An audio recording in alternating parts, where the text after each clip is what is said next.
it's your girl, and I'm back. And I'm going to do something that is pretty much new on this channel, but I'm going to stick with it. I'm going to do reviews for Real Housewives of Atlanta. Now, I've seen season 14, but I am behind for personal reasons, but I'm going to do reviews. I'm going to just shoot these ones out so that when I catch up, I will do them weekly. So this is my review of Real Housewives of Atlanta, season 14, episode 1. So I want to say this. I like the new addition of Sanya. So I'm going to make this quick. I'm going to really try to make this to be under 40 minutes. So just stick with me. Stick with it. If you haven't done so, please subscribe to my channel. Also, hit the notification bell to receive future uploads. Also, like, comment, and share. So, how the season opens up is with Kenya Moore. I love Kenya Moore. I've loved her since 92, 93. Miss USA. So, Kenya prepares and practices with her partner Brandon for Dancing with the Stars. So, Kenya last year was on Dancing with the Stars. She didn't win, but she pretty much placed high. I think she came in like 5th place. I don't watch the show, so I don't know. But while she's training with Brandon, and Brandon seems like a nice guy, and it's really sad because Kenya is a hopeless romantic. And she's like, I like how he swings his hips.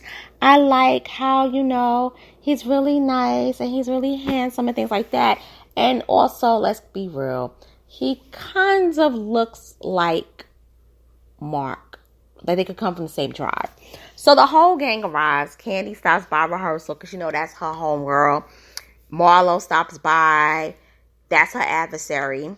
And then later on, Sheree stops by. So Marlo basically stops by. And when she stops by, they do a montage of her moments and years of being a friend to the show. She's been the longest friend of any Housewives franchise in the history of the Housewives franchise. She was a friend for 10 years. Literally, she was a friend for 10 years. So she finally introduced herself and says, I'm Marlo Patrice Hampton, born and raised in St. Petersburg, Florida. And the producer's like, you don't have to introduce yourself. We already know you. And it's like, yeah, you know me, but I'm introducing myself because I'm finally a peach holder. And she should have been a peach holder for the longest because so many people came after her with a peach. Kim Fields, one thing, she was an icon. But you had Eva Marcel that came after her holding peach. To me, that wasn't right. Also, you had, who else that was holding a peach? The girl, Claudia Jordan. And it's somebody else that came after her. Oh, well, Kenya and Portia, that's a little different. But, like, people that was there, like, Marlo was there, like, 2 and 3 years. And these people coming after her. And then it's like these people came and they really didn't really make a mark. Like, Marlo was giving it, has always given it. And, boy, she's giving it this season. So she talks about how she's now owning and operating Le Archive. And Le Archive, I'm going to break it down. It is a fashion line that runs exclusively to television and movie clients. So what she is doing, she is renting her wardrobe to the entertainment industry. So the retail price that she paid for the items, she rents them to the entertainment industry for 25% per day. So let's say she purchased, right? Let's say she purchased the dress for $20,000 because Marlo is a big spender, right? And what happens is she will rent that to you at the price of $5,000 a day. Now, you have up until 7 days to rent the outfit because that's like the shoot. Because it takes no more than that to probably shoot like a scene or two with the same outfit. So let's say they do it for 5 days. She's making 25. She's making more. And that's a really great deal. That's a really great business hustle, in my opinion. But you know, one person always got to clown someone, and that's Kenya. So she doesn't really do it right then and there. She does it later on. But Marlo has to remind everyone, you know, may I remind you, I dated a billionaire, and I traveled all around the world to Paris. And everybody's like, Marlo claims she dated this billionaire man. And it's like, we never really saw him. Now, I'm going to break this down. The billionaire man that's in question is Jane Fonda's ex-husband who owned CNN. And that person's name is, Jane Fonda. Miss Fonda. Jane Fonda, Ted Turner. And they was married for 10 years. And supposedly she was the mistress in question. She was the black mistress in question. And Jane Fonda's attorney at one time was Phaedra Parks. And Phaedra Parks and Marlo really didn't get along. And some of that had to do with the whole thing about Marlo messing with Ted Turner while he was married to Jane Fonda.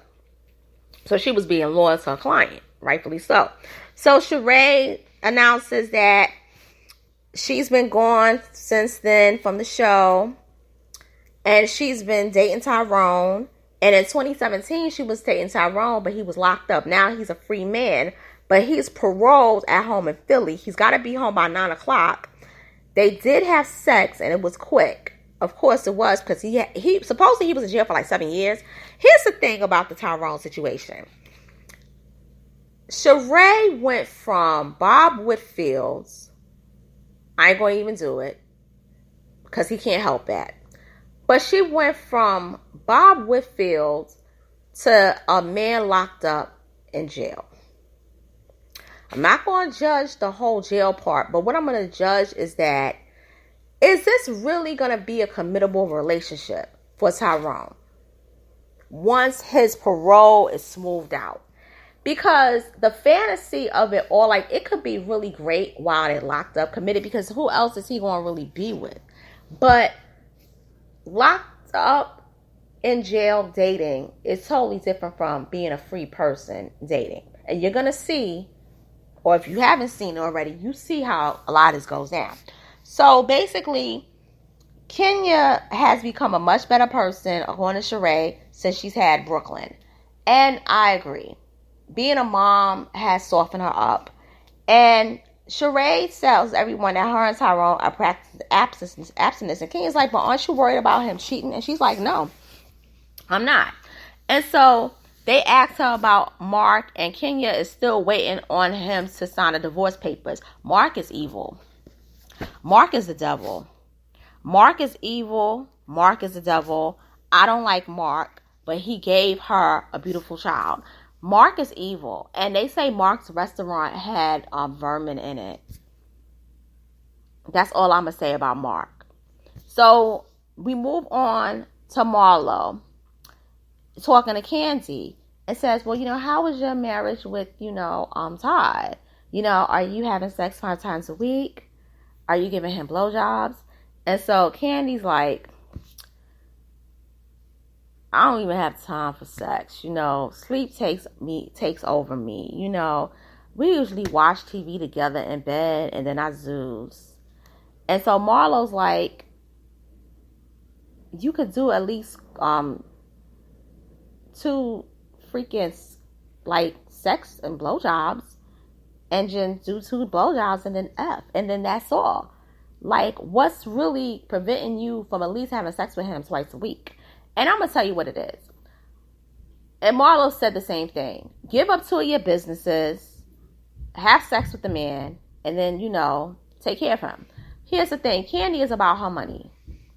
Now, Candy is very adventurous in the bedroom when she's like that, and that's because she's a Taurus, and that's that whole hedonism thing involving pleasure.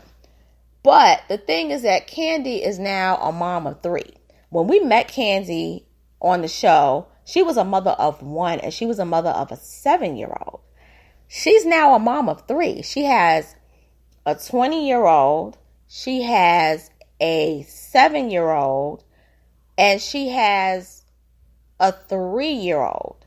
So, or a 2-year-old, I believe. So it's like, and she's 46, you know, and her energy is kind of slowing down. I think Todd is like 47. So it's like the libido is kind of not really like the same as it was. So, hey, I don't know. But anyway, Marlo ends up being seen getting her sons ready for school. Her nephews. She got Michael, who's 11, and Michael's 14, William's 12. And she's a Monty, which is like an aunt that's like a mom, but is more fun. They've lived with her for 3 years. It was only supposed to be like a couple of weeks, and it turned into 3 years. Their mother is on drugs, and she has mental health issues. And it's either Marlo take care of them, or they go in the system. Marlo has taken care of 14 nieces and nephews through the years. You can say what you want to about how she gets her money, how she treats people, but when it comes to taking care of her nieces and nephews, she's excellent at it. So they were really broke when they came to her. Now they wearing Yeezys and they riding in Rolls Royces. And she fixes breakfast for them, but she said something that kind of pissed me off. She said, "Cash at me $10.99 for the breakfast." And I'm like, hold up. Really, Marlo? Really, Marlo? Come on, Marlo. Don't do that to them kids. Don't do that to them boys. You gonna charge them for breakfast? Whatever. But anyway, we see Drew and Ralph. Now, they're heading to meet up with Sanya and Aaron. Now, I'm going to say this about Drew and Ralph. Last year, they had issues. This year, their issues are even more at the front when it comes to the marriage. Ralph and Drew, they have an issue. And the issue isn't so much infidelity.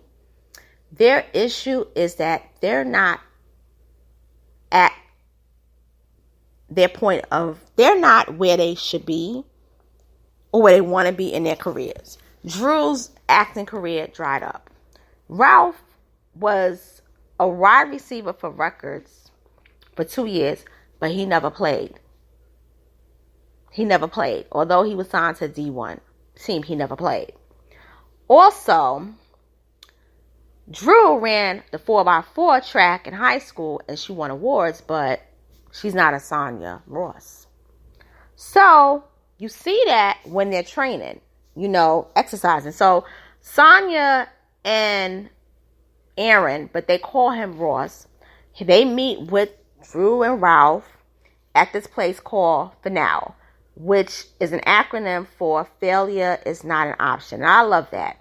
So there's a lady named Sasha who's a personal trainer. She basically training the women. And pretty much they basically, run a race. Now, Sanya is a 4-time gold winning Olympic medalist. But she also has a bronze. But she never mentions as the bronze because it's like, you got 4 gold. And I've seen her run. Excellent. Okay? She's from Jamaica. I believe the city she's from is Montego Bay. I'm not sure, but I do know that she went to University of Austin at Texas, where she met Aaron Ross, who was playing college football at UT Austin. Now, he played for the Giants throughout his career, and he's a 2-time NFL Super Bowl champion. And I've seen him play. He was an excellent football champion. And it's like Ralph, he's trying to, try to match with him. Like, I played football too. And it's like, Ralph, you were signed, but according to Drew, you never played a game. Because you told her. But anyway, when they race, you see, oh, and Sanya has a double degree in computer information systems and economics. So that's another thing about her. So you see Drew losing to Sanya. And you see her basically, trying to say, I have this, business that I'm the face of, this weight loss program called Drop It with Drew. And you hear Ralph talking about how he had this, he's writing this book. So about people stepping into marriages, becoming stepfathers, and how he had an assistant. The assistant basically, messaged him, and Drew saw the message and accused him of cheating and went off. First, I'm going to say something. Those two really are trying to compromise for the fact that they haven't really made it really happen for themselves. And Ralph, why would you write a book about people becoming stepfathers? Only men can become stepfathers. And it's like right then there, you knew he was like explaining, like he was lying. Another thing too is that Drew has to overcompensate, and they're both overcompensating, because it's like you really don't have much going for you all, and your marriage is crumbling. And Drew said to Sanya that if he had to choose between his dream and the family, he would choose his dream. They even left Drew and the kids, and she uprooted with them to Chicago with her parents, who are successful. Her father he's still alive, but he's a retired doctor, pediatrician, and he basically ran the pediatrics unit at Rush University. She kind of married down, but it is what it is. So we get to Brooklyn and her mother Kenya. So she's making noodles. Now at this time she's 2, but really right now she's 3, about to be 4 soon. And Brooke is a really sweet child. She's really smart and very pretty in the face. And she's going to be pretty like her mother, okay? I know most people don't like her mother, but she's going to be beautiful like her mother. So Brandon is at the house. And if you're familiar with Dancing with the Stars, DWTS, the dancers usually stay with the contestants to practice with them and so forth. But it gave me Mark vibes, because I'm like, this man looks like Mark. This man looks like Mark. So while they're basically making noodles, she gets a ring from the door, and this lady in this cute pink outfit says, Marlo, has a message for you, and opens up the laptop and says, hey, everyone, I'd love to invite you to my first Larchive Gala event that's going to take place on such and such date. Wear your best, dress to impress, and so forth. And Kenya's like, this is cheap, all right? You come here with a laptop, and you don't come with a formal envelope to invite me to your event. Like, girl, please. And let me tell you something. Kenya and Marlo are frenemies and adversaries, meaning that they like each other, but they don't like each other. Because it all goes back to Marlo being friends with Nene. And Nene did not like Kenya going back to season 5. But they did become cool in season 10 when they went at it with the one that I never liked, Kim Zolciak, who was the reason why I did not watch the first 4 seasons of Housewives of Atlanta, because of Kim Zolciak. But once they got her ass up out of there, I started watching the show, and I've been watching it ever since. And they was on cold. Those 2 black women who were enemies for years. When that whole thing went down with Kim, talking about how, your house is like you got roaches, stuff like that, Kenya and what's her name, Nene, came together, and they got her to have up out of there. And I loved it. I couldn't curse, so I had to do it like that. So anyway, we go to Sanya's house. And Sanya's parents live with her. And they've been living with her for about a couple of years now. And Deuce is about 5 years old. So she came from Jamaica and she moved to the U.S. when she was 12. And she says, I'm proud to rep the USA, but I'm a bona fide proud Jamaican. And so she tells the story how she met Ross, and she met him in the cafeteria at UTEX in Austin, and she basically claimed him because she wanted him for hers. And she's aggressive, you know, and a lot of Jamaican women are aggressive. I'm gonna be honest with you. I have quite a few Jamaican friends. A lot of them are aggressive. I'm gonna be honest with you. It's what it is. That's how they are. And so, you know, and a lot of that, you know, plays into like how they get things, whatever they want, you know.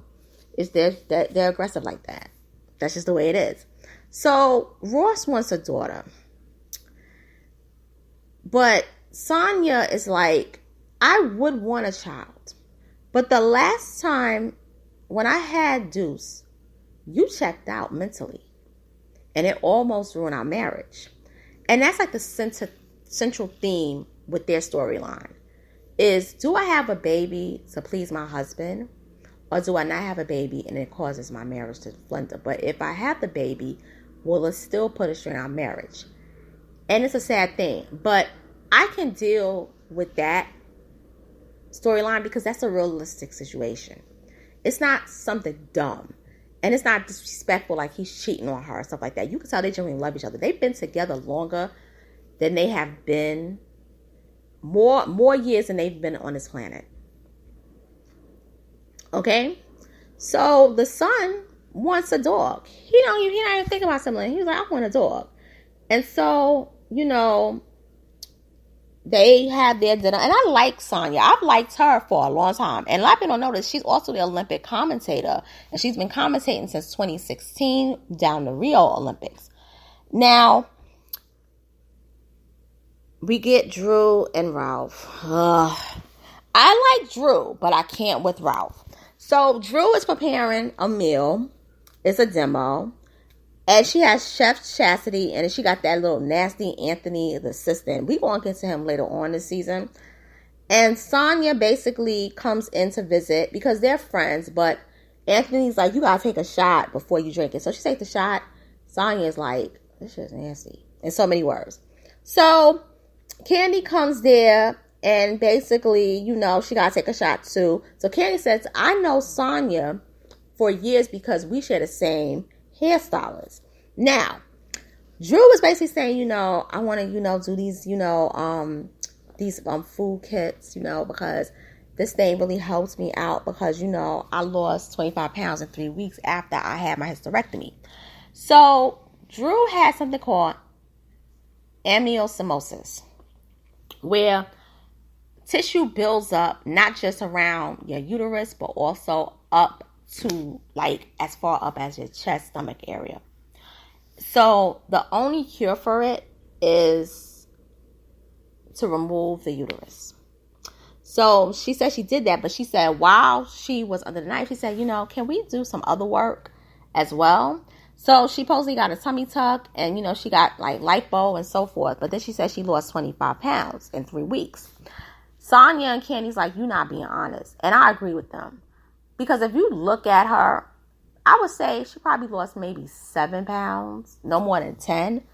But the thing about it is that her body is like kind of like unproportioned. And I think that that's the situation with Ralph. I think Ralph didn't like the fact that she gained the weight. And so he's seeing this assistant or whoever she is. And it's like, you're not hot in Hollywood.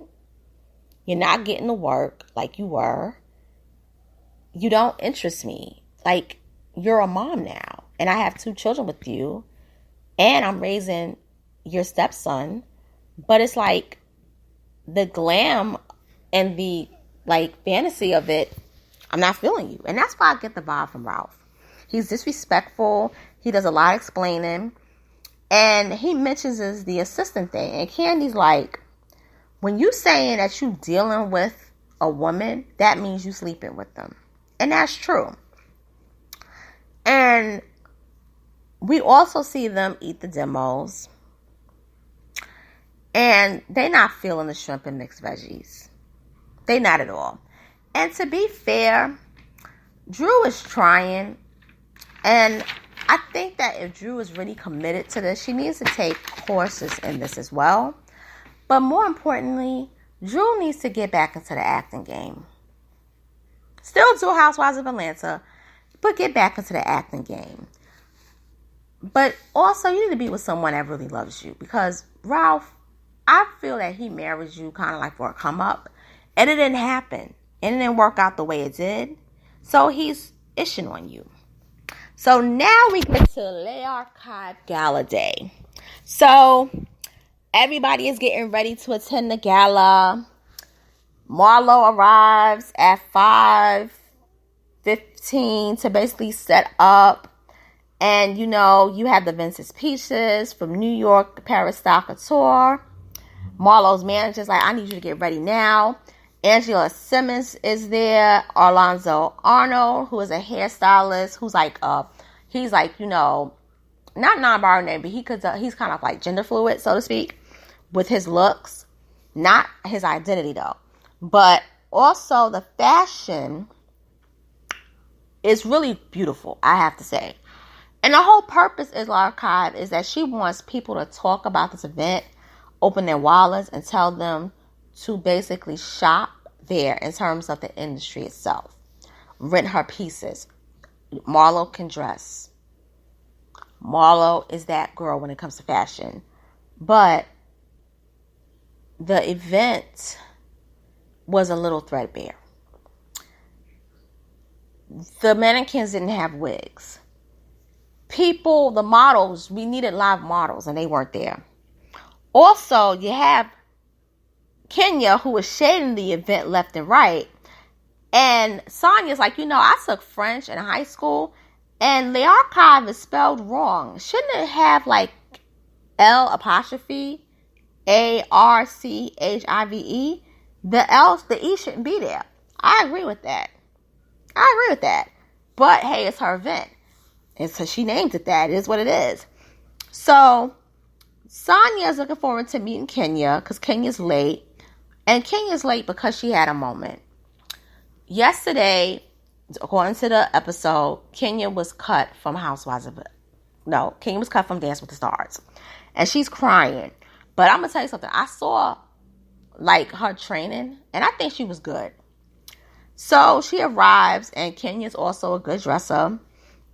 She basically, you know, gets there and Drew basically says she didn't get along with Kenya last year. And I'm going to tell you the reason why she didn't get along with Kenya. It wasn't because Kenya didn't like her. It was that bitch LaToya Ali. Now, I don't like LaToya Ali, but not because of her being on Housewives, but because of her antics on her YouTube channel and how she talked about dark-skinned women.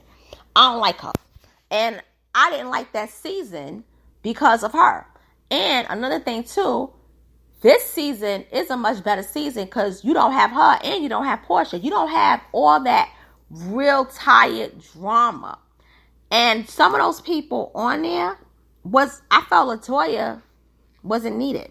So anyway, they basically welcome Kenya there. And Kenya's like, it's a rented ball without a ball. Like, it's just so horrible looking. Like, this is tacky. And so Drew and Kenya have their private moment and they talk. And she was like, you know, I was so bothered that that we didn't connect last year. And so Kenya's like, you know, I'm willing to start all over and make nice with Drew. If I could, you know, be cool with Marlo, I can be nice with Drew. So it's 9 p.m. and they still waiting for Marlo to arrive. Light-skinned Keisha, who's known as a rapper, a cast member from Love and Hip Hop Atlanta, and a cast member from Power Book 2 Ghost, who plays Rushandia. She's there. And Marlo finally arrives around about 9:15 with her nephews. So she basically talks about her collection. She has Yves Saint Laurent.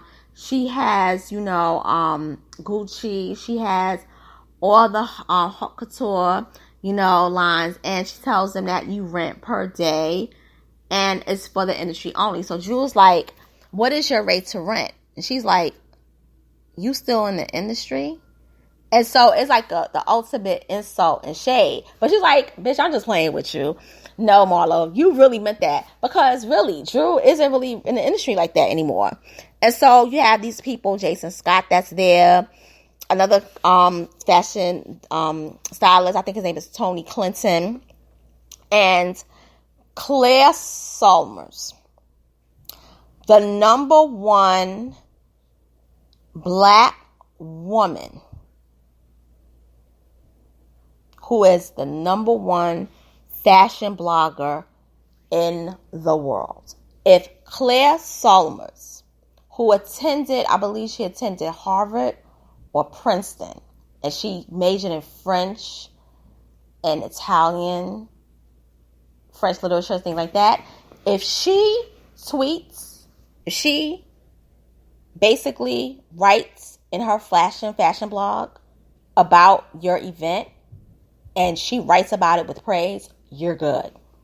You're good. So she has to impress Claire Solmers. So this is like a big thing riding on her. King is like, no models, no catalogs. You know, she missed the vision, and she spelled Les Archives wrong. So she chats it up with the new girl Sanya, and she Marlo comes out looking like a strawberry candy bar, calling it Sheree.